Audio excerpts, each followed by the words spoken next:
আসি আসো, দাঁড়াও আমার ভাইয়ের সাথে একটু কথা বলবো।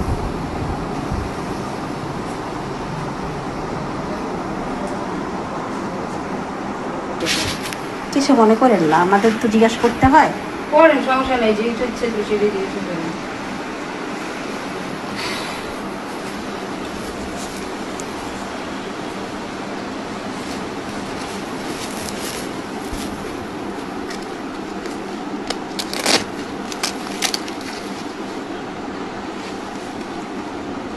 উনি কতদিন ধরে এখানে পড়া?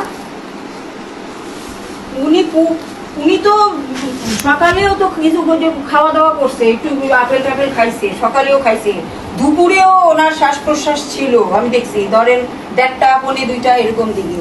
তা আমি জিজ্ঞেস করতেছিলাম কি বিস্কিট টিস্কিট কিছু খাবে বা ভাত কোনো সময় খাইতে চায় না, বিস্কিট দিব নাকি। তো হয়তো কিছু বলে না, এমন ঘুমাইতেছে হয়তো, কিছু বলতেছে না। তারপরে আরো আধা ঘন্টা পরে আমি আবার আসছি, জিজ্ঞেস করতেছি, তখন দেখলাম যে এরকম শ্বাস ওরকম যে আগের মতো ওইরকমটা নাই। ওই জন্য আর কি তখন আমিও আমার ভাইকে খবর দিচ্ছি।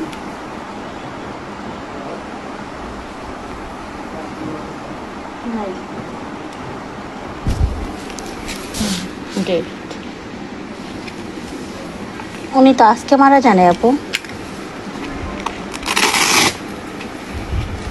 2 দিন হয়ে গেছে তো।